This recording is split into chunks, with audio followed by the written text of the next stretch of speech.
Thank you. Sheila Page, ODI. First, thank you. It sounds an excellent report, and I look forward to reading it. But one point which, really following up on something David said, have you considered the difficulties you're going to have in putting some of your points of view to donors? You've seen some of it today, the prejudice which 20 out of 24 donors have for agriculture over industry.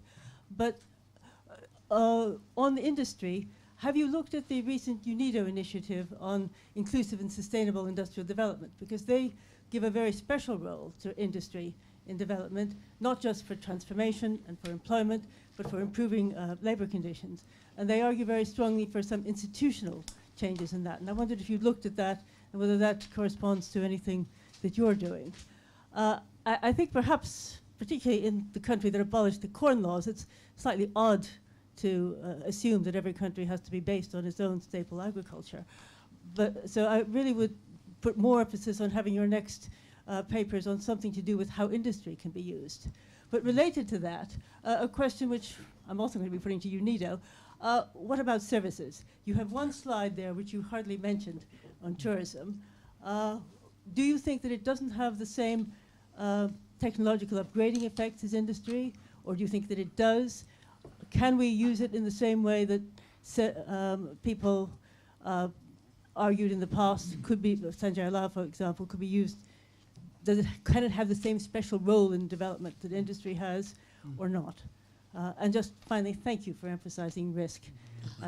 It's wonderful to hear someone actually saying that development is risky. Thanks, Sheila. Other questions? Over here. Hi, thank you very much. This is Íñigo Macías from ActionAid. It's just a quick question for you. Given the evidence that you have gathered and the increasing interest of donors to work with the private sector in order to provide economic growth and as such achieve poverty reduction, what would be the recommendations that you would give to donors in order to promote this kind of transformation? Thank you. Thanks. And then Miles, right over here. Thanks. Miles Wickstead. It sounds from the report, which I haven't yet read, that as if almost all the action is internal. This is stuff Africa needs to do. But could you give us some sense and say whether you've covered in the report about what are the external constraints to transformation, for example, trade barriers, unfair agricultural subsidies that prevent you from adding value to goods, etc. What is the impact of those on the transformation agenda? Thanks. Thanks. Yeah, do you want to have first shot at that? I mean, one question, maybe just as a supplement to Sheila's point on services. I mean, there is this debate that I guess Danny Roderick has sparked about this question that can you really build growth on can a service sector in a way substitute for manufacturing in value added and productivity increases over time? All right, I'll try my best to go to touch. Services, industry, agriculture, and all that.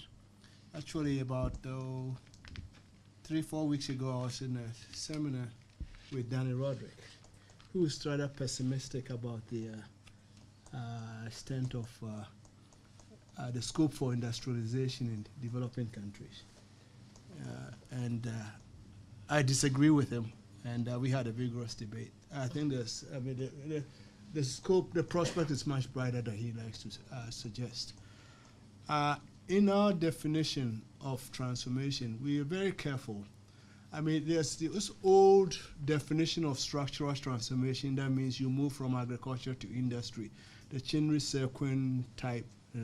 We avoid that. I think we take what I consider to be a much more modern definition that basically transformation means that applying technology to raise productivity in all sectors, regardless of where they are. So transformation will be upgrading, modernizing agriculture, upgrading and modernizing services, as well as building industry. We take the pragmatic view that you take your opportunities wherever you can find them and make the most out of it. So we are not dogmatic with regard to sectors. And when we say we are going to take agriculture, it's not, to me, I don't look at one sector to the other. I see it as a continuum. There's a lot you cannot really, especially given where we are starting from and the potential advantages that we have in agriculture. I mean, not to use the opportunities that you have in the agricultural sector, in your industrial drive, will be giving up one of your biggest advantages, so it doesn't make sense. And the thing is, and in this report, we look at how, given the state of agriculture now, and how do you just increase processing, how do you add value? The next report, hopefully, will be able to look at much more fundamental issues about how you increase productivity and modernize smallholder agriculture. So in terms of recommendation to donors, this report, as Mara said, is very much addressed to African policymakers, Africans themselves, academics and stuff, to really engage in a debate to change the direction. But it's also hoping to change the whole debate in terms of how we look at Africa's development. Move it to basically, to me, going back to fundamentals in terms of how do you build sustainable industrial or agriculturally modernized economy. But so it's not so much addressed to what donors should do, which is a bit different from the earlier report. Donors should do this, donors should do that. But donors are important.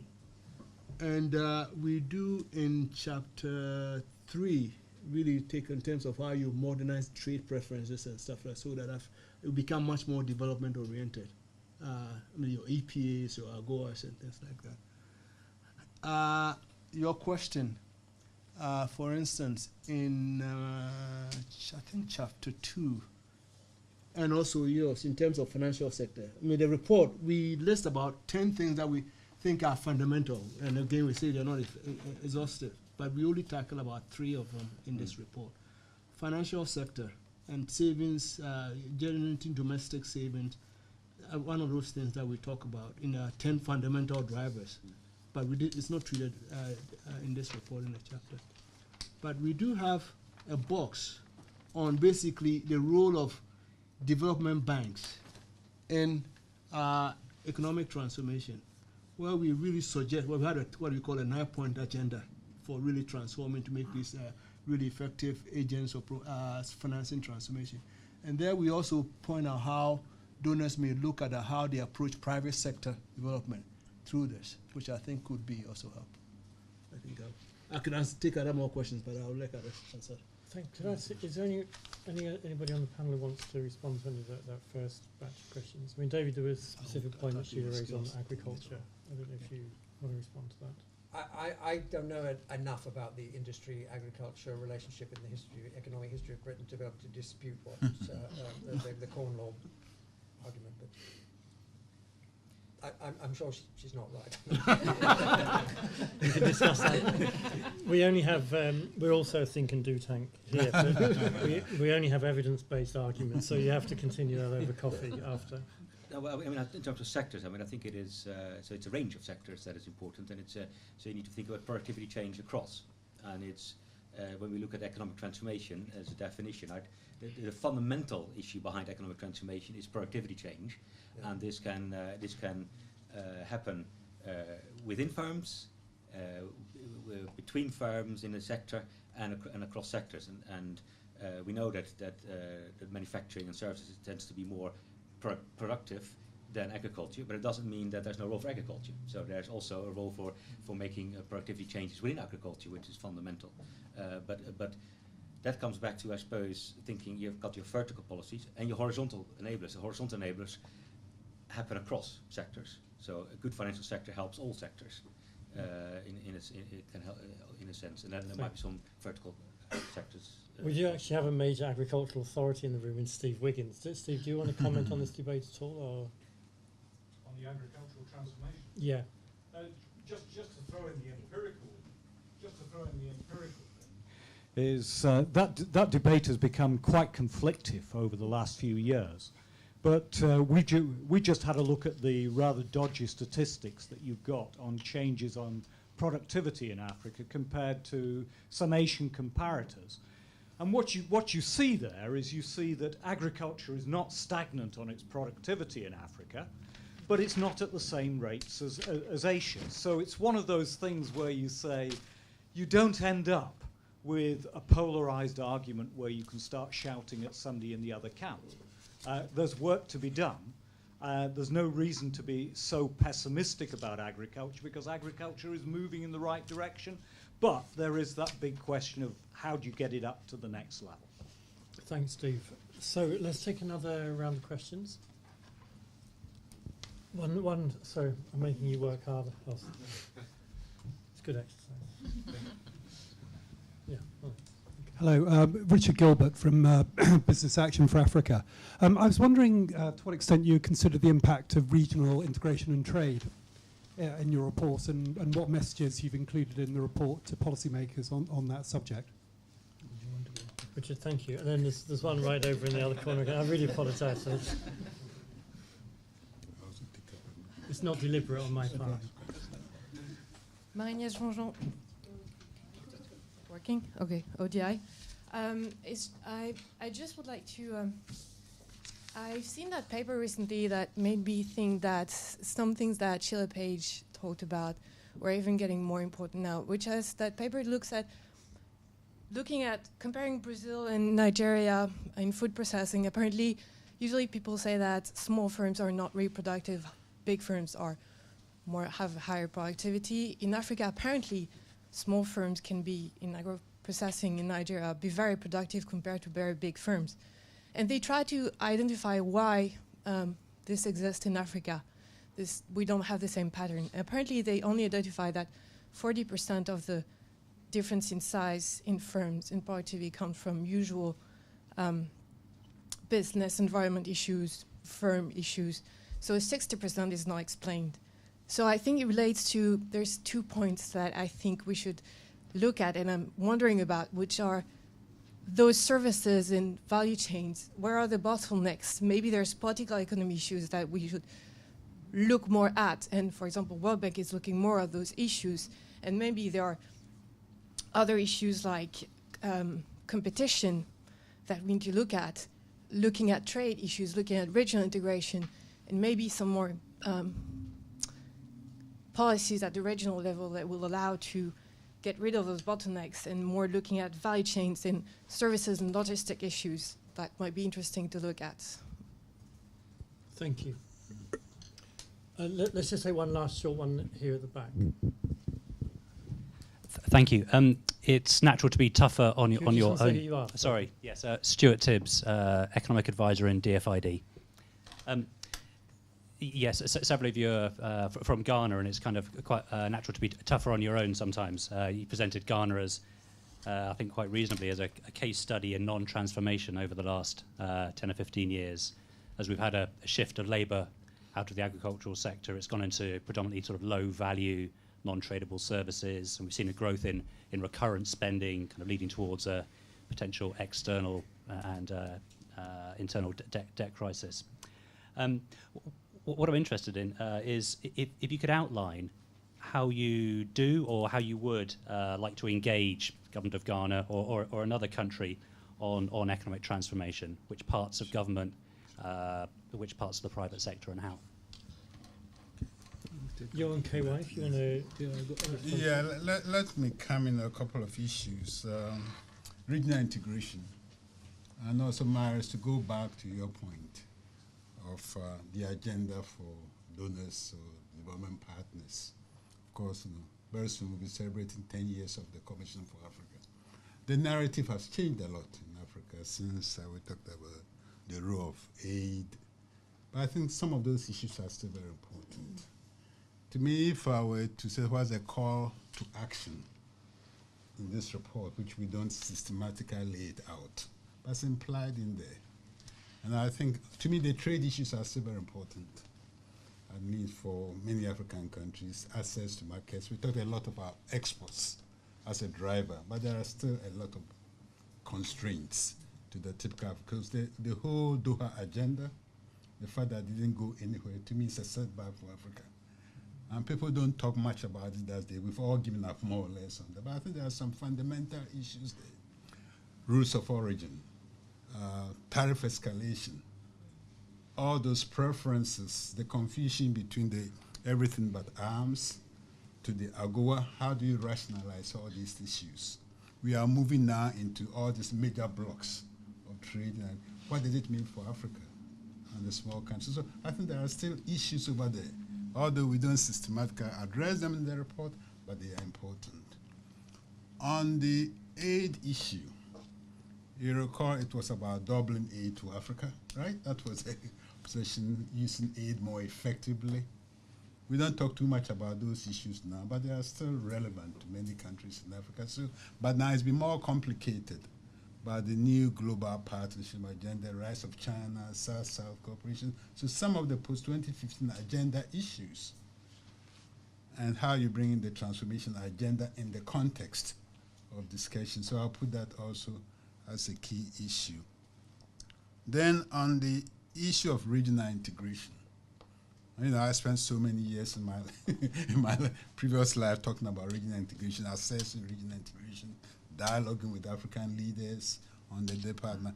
Things haven't changed that much in terms of regionalism, but for transformation, it's important. The infrastructure issues cannot be dealt only at the national level. Regional infrastructure is a major issue that we need to address. You look at trade facilitation, movement across borders, rationalizing all these regs, building institutional capacity for the various institutions that drive the, all those issues are still on the agenda. And they are also critical. And in fact, I was in Kigali the other day for the ADB meeting, and there was a panel which I was talking about the other day to people about, we have our 6 leaders of Africa, Obasanjo, Mbeki, and others, Kagame, talking about the leadership we need for Africa. And one of the questions, one of the answers that came up was that African leaders don't think regionally. We think too nationally. And some of these issues we're talking about transformation, unless you begin to, plan and think regionally and go through, we're not going to move on the regional agenda. So I think, and on the issues of exports, Yao mentioned that the internal markets for Africa are going to be critical. So unless you deal with those, there's a rising middle class and all that. So trade within Africa is going to be very fast. So those issues to me of regional integration and all that are still as important as they were in the past. Now, finally, actually the question that came from about how do you build a coalition, a consensus in countries around the regional integration agenda. And here, let's take our own country, Ghana. Something that happened very recently. And let's see how it plays out, because I think based upon discussions of our report and a lot of other factors and the concerns about where Ghana is going, the president decided to call something called the National Economic Forum for a whole week, where we brought in civil society, policymakers, ex-ministers, a lot of 150 people for 4 days to talk about the issue of economic transformation, how do we solve both the short-term and the long-term problems, and to build a consensus. I think it was powerful. I was adding the keynote for that. In terms of where are we, how are we going as a nation, how do we make it a national project? And the good news coming out of that in terms of the specific recommendations that came. Questions, how do we move towards implementation? There's a good beginning, so the follow-up now is that how do you make transformation a national project?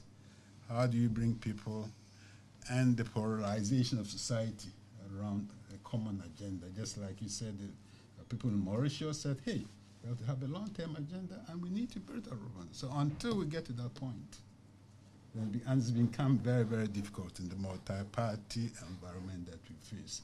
So in the same, I think it's a challenge, but to the extent that we can identify these issues and move around them. So. Thanks. Yo, you want to add anything to that? Not specifically to this, but there were some questions, earlier questions raised. We'll have time, I can answer them. Otherwise, we can take some more questions. Sure. Why don't we take another round of questions, and then maybe you could respond then. So, please, in the front row. Well, thank you. I'm the High Commissioner for Ghana in London. I happen to... well, I was at the same forum in Gada a short while ago. I was waiting to hear something about leadership. Luckily, in his answer to the question, it came up.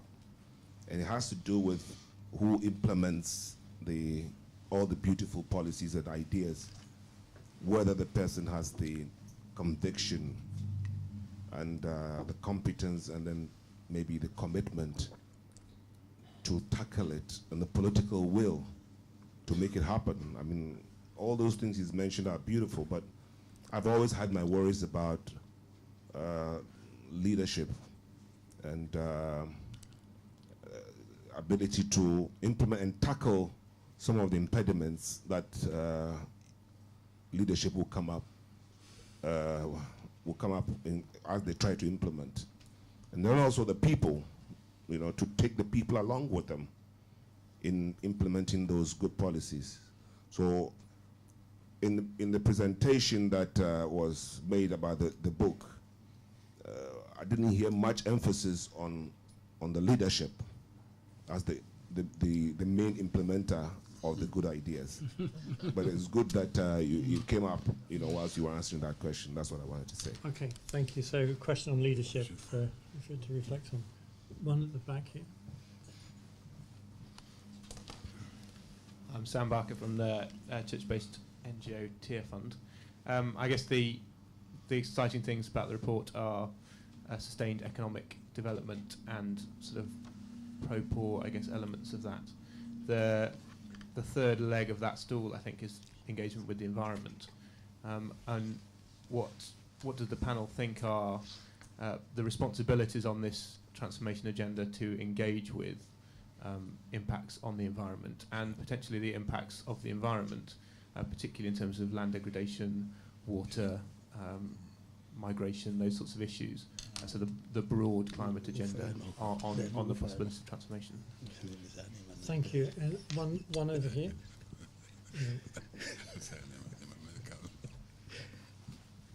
Thank you. Thank you for excellent presentations. I know that this report has been launched now for about a month in Africa, and I was very interested to hear about Ghana's approach and how they're responding to aspects of the report. But it'd be really great to actually get a little bit more information about how other countries have responded and how they will potentially be taking forward some of the recommendations that you've put here, because you have very clearly set out your audience are the African policymakers, and it'd be really useful for us to hear how they are responding to your recommendations. Thank you. And then there was one right here in front. Kofi Addo from Ghana High Commission. You're surrounded. Yes. In some of the literature on the pathway to transformation, especially with respect to the Asian tigers, we also we recognize the role of the diaspora, from the brain drain to brain drain. I wanted to find out if this was also unpacked in the study, though I have not read it, the role of the diaspora society. Thanks. Maybe if I may, I'd like to abuse the chair and throw in a question of my own. So, you know, that if you look at countries or political contexts where these types of policies have been introduced before, you know, and in particular I'm thinking of South Asia. I mean, there are one or two cases from Latin America. It's tended to happen under quite specific political conditions, which is that you have a very strong government that has a very clear sense of what direction it's going in, and an ability and a capacity to put, you know, their perception of the long-term public interest before the sectional interest of people who demand protection or quotas and so on. You know, in most cases they weren't democracies, although, you know, they sustained the process after democratization. And I guess it feels to me there's a bit of an elephant in the room in this discussion, because a lot of the people, you know, you mentioned President Obasanjo, who, you know, is an advocate for the transformation agenda. He has a monopoly on chicken imports into Nigeria, you know, which is presented as in the national interest, presumably because it's doing whatever. You know, Nigerians pay some of the world's highest prices for cement because, you know, one of the richest Africans has built an empire behind high tariffs for cement. You know, everyone's in favour of regional trade until maize farmers in Kenya or Zambia, you know, who are doing extremely nicely out of heavily subsidized, protected systems, have their interests affected. So I guess the question I'm asking, there is a political economy here of winners and losers. And, you know, I sometimes feel we hide behind policies rather than addressing these issues head on. I mean, I'm not suggesting for a minute that's the direction to take the report, but I do wonder whether if you took some of your individual policies and said, what would you actually need to do? You know, what is the type of political coalition in Ghana or Zambia or Nigeria that could make this happen? You know, because we could discuss it in a sort of academic seminar sort of environment and identify what the right thing to do would be. But I'd just be interested in your take on their political economy. It's in a sense, it's the elephant between the pages in the report. That's right. It's a question that exercised my mind quite a bit, so writing this, in particular chapter 2. I mean, I think you were a bit more polite. In most of East Asia, the governments that led the transformation were basic. It was an authoritarian system. They were authoritarian systems. So the question is it possible to effect the type of transformation that happened in those countries within a democratic environment?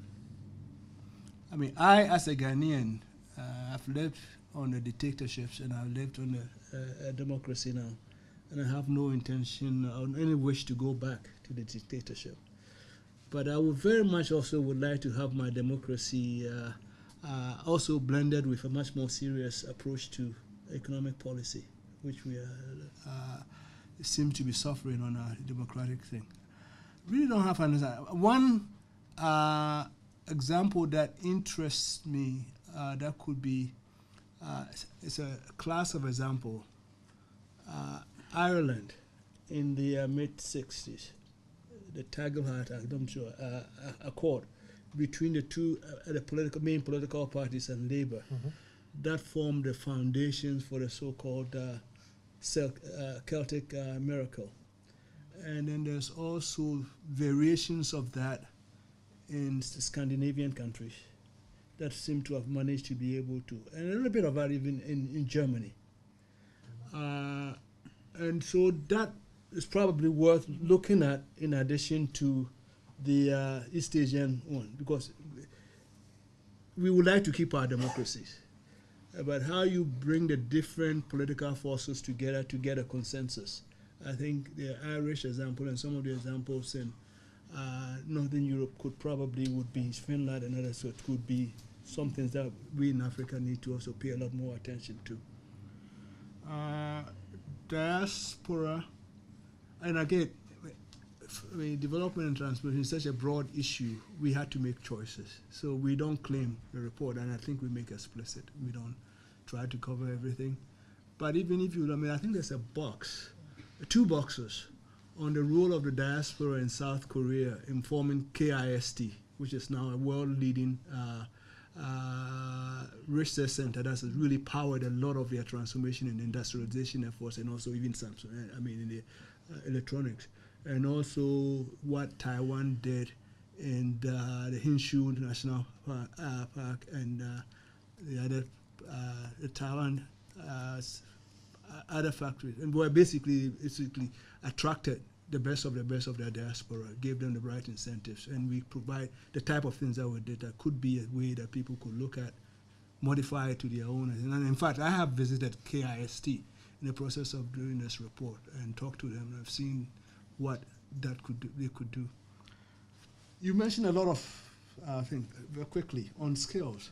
I think that's very important. One of the biggest advantages that potentially we bring to the table is our people. Could be a time bomb, or it could be a dividend. And the way you change it from time bomb to a dividend is a sensible skill policy that's mirrored to your transformation strategy. Up to now, what donors do in many countries, education is important, so just put money in education. That's fine, but we need to do more than that. You need to have a situation where your education minister, your science and technology minister, your agricultural minister, your finance minister, central banker now are all talking to say, okay, what type of skills development? How is it aligned? Or what can the economy produce? What are the skills that is needed? And in doing this, effective partnership with the private sector, both domestic and FDI that you are trying to promote, is very crucial. And we give examples in the report of how Ireland and Singapore and Malaysia actually did this, right? And as I talked about the short term and the long term, and you have to segment it, you know, and that's very crucial. You also mentioned about data. Data. One thing that we really make a very big of, so unfortunately, I must say, what can donors do? Somebody said that. Over the past 30 or 40 years, there's a lot of push about all kinds of ways you can count the poor and this and that.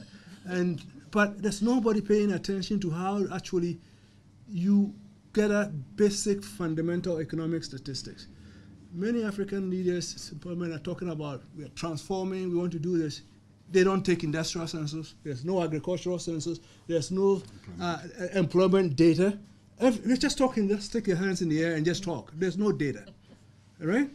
And so one thing that we really push very hard, and I think both government, national government, and donor agencies get back to the fundamentals and at least let's measure what we are talking about. And so really having strong statistical agencies and systems that produces quality, timely data. It's also good for attracting the private sector, for knowing compared to them. It's also good for having citizens hold their governments accountable. And so I would like to make that plea. And you make that. 2 Africas. We take a cop out. We take 15 African countries we study in depth, and between these 15 African countries cover about almost 90% of the population, about 80% of GDP, or 80% of export. And we make the explicit statement that when it comes to transformation, countries in conflict have much more immediate agenda to worry about than transformation, so we are not touching them. And then we focus on countries with prospects. So, and some other report, maybe we'll do the conflict countries. Thank you. So what I'm going to do is just take, if there are any final questions before I just ask for final reflections from the panelists. You don't have to ask questions. No? Okay. So I'll give you the last word, KY. Okay, so let me start with Dirk. Very good. 70 minutes. I thought it was a very interesting discussion. I wanted to pick up a number of points, or 2 or 3 small points. The issue about Ireland and Singapore, I think that's my first project. When I came at ODI, I was actually looking at what Ireland and Singapore did to attract foreign investment, how to make it work for development, actually, we decided that there are also special cases, actually, that not all countries are like that, and that the consensus in both Ireland and Singapore was that they needed to attract foreign investment because they didn't have domestic capabilities. They didn't have, in the case of Singapore, they didn't have anything else. They just broken off from Malaysia, and they needed to attract foreign investment. And to operate their productive structures and build their country around it. And so in Ireland it's also the case. So they really went to the US to attract their multinationals, solve market and coordination failures. And then once the multinationals were in the country, they tried to link it to the rest of the economy, solving market and coordination failures there. But there was a consensus around it, and everybody was thinking about along those lines, and they were thinking sort of in economic development terms. And everybody, or many agreed with that approach.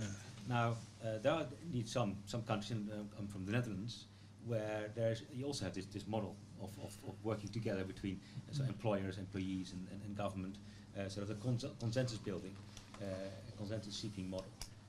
And it's a different capitalism than Anglo-Saxon capitalism. And it has its pros and cons. So at certain periods it can work, and the Netherlands was the polder model. Every country wanted to follow it in the 90s because it had a period of strong growth, about 10, 15 years, because the employers and employees got together. The employees agreed to moderate wages, so there could be more employment creation, and that worked for the country. But then 10, 15 years later, there were problems, and the growth had stalled, and then they really needed to shake up.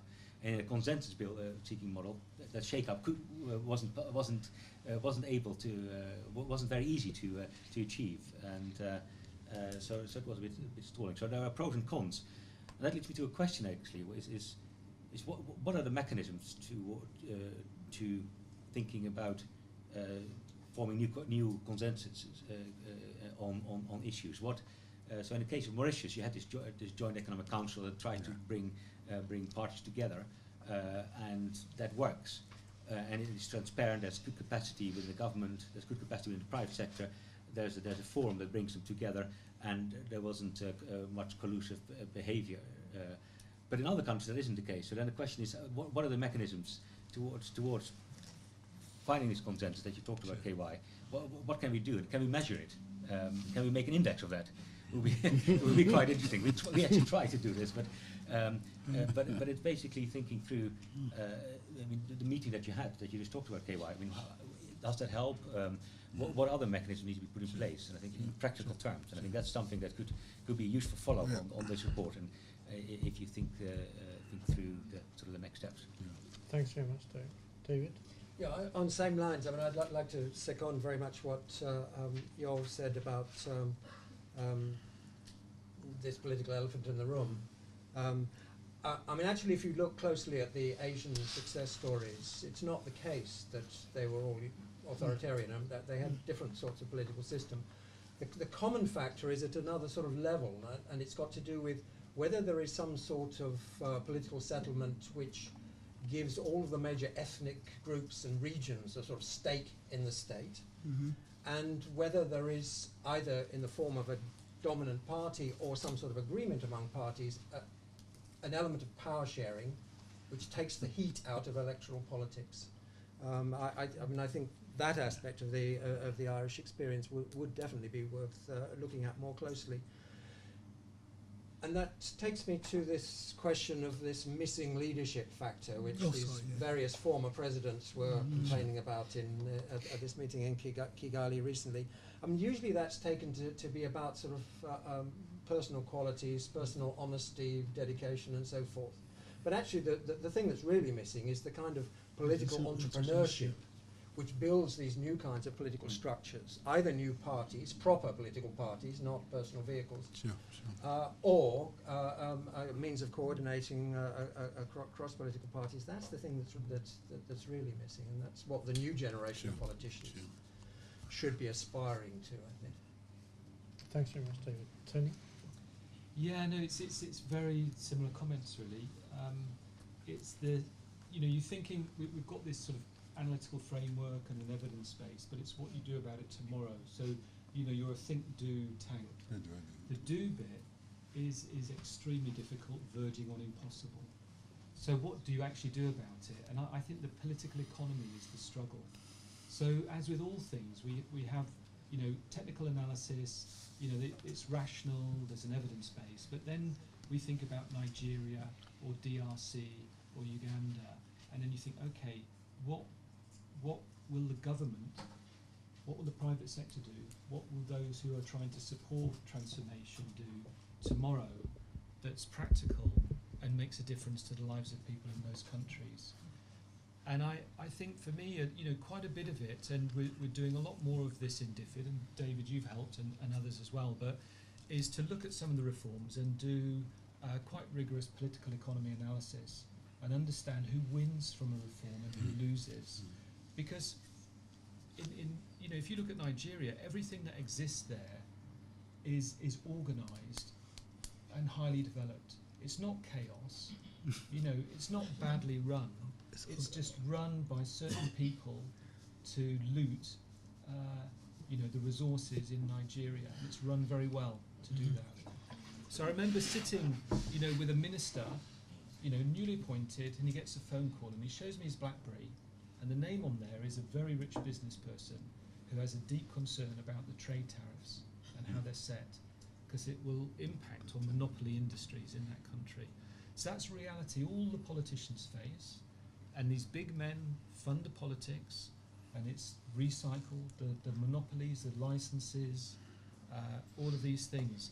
You know, Nigeria, one of the fantastic reforms they did recently was to privatize the power sector. An incredible step forward. The opposition from those people who import the generators and the diesel to run the generators was unbelievable. And quite a few times the reform faltered. So what do you do about that? So I you know, for me, you know, maybe you should just stop doing the agricultural transformation paper and do the how to do transformation. Yeah, well, I'll come you to know, that. and give that political lens. You know, you 2 volumes then. You know, it's why is it an elephant in the room? Why isn't it outed and talked about openly and clearly? You know, we all know the politics. It's a difficult game, a difficult agenda, but until you out it and look at the winners and losers, it's very hard to go forward. So that would be my challenge. Thanks, Tony. Are you going to reveal the name of the politician and the business? Different funders. Now we go to do it. Mavis. Thank you. I think what has come up in the discussion is just reinforcing the key point in the report, which is the complexity of development. And I really like Sheila's point around the risk factor. So I think since I joined civil society, I quote a lot of wise people. A development professional I respect a lot said to me recently, development is difficult. And it is successful development is effective combination of a series of microsurgeries, and all the surgeons need to work together. So the message I'm taking from this report and I'm hearing in the room is we need a set of surgeons. And these surgeons need to lead from government, they need to lead from business, and they need to lead from civil society. And they need to have a consensus of the direction of travel. They need to be aware of the winners and losers. But most importantly, they need to have the evidence of what is changing, how it is changing, and why it is changing, so that they can course correct. So the point around data, and my ex-DFID colleagues will shoot me for saying this, donors are important, but if these 3 leaders are not driving the direction, there is very little donors can do. So unless national governments, national businesses, national civil society organizations have a real agreement on the direction of travel and how they want to proceed with that surgery, unfortunately, we will have to keep resuscitating that child.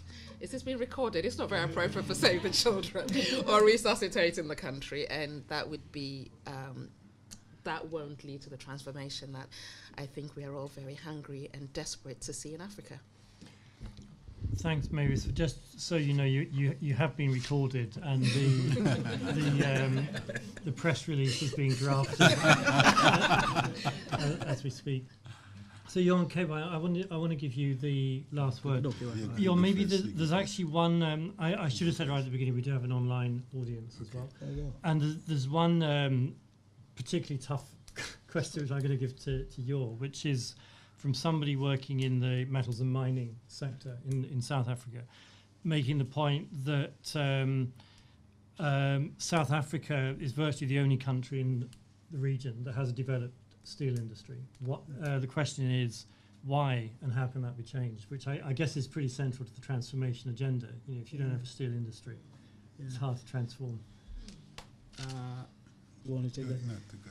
You know, I have 2 questions. I mean, I have 2 answers to that. I don't think in this day and age that's an absolute necessity. That's a game changer if a country is serious. But having said that, I think, I mean, we have a number of countries, right, like Liberia, I think, has good resources, and I think other African countries do. What is needed,